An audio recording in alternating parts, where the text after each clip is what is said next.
Hello, in this video I'm gonna show you how to unpack RAR and ZIP archives on your Nokia G11 using app called RAR.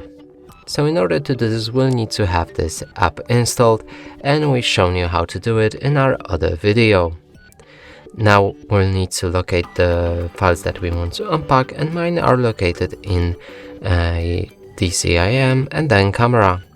Here's a pictures.rar which I'm gonna unpack. Now you can click on the archive file, and here is protected by a password, so we'll need to enter the password. Click OK, and that way we'll have access to all the files.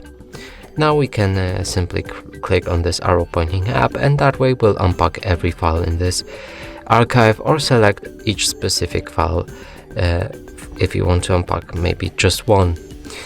Now we can unpack the file, click on browse to choose the destination where the files will go, and mine are moving to movies. Click OK.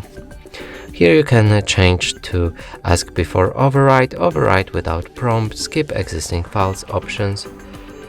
You can enable to keep broken files, do not extract paths or display extracted files. After everything is set, click OK, and you'll unpack all the files inside. Now let's move to the movies folder, and here's 3 pictures that we've just unpacked. And that's it for this video. Hope you like it. Please consider subscribing to our channel, leave a like and a comment below.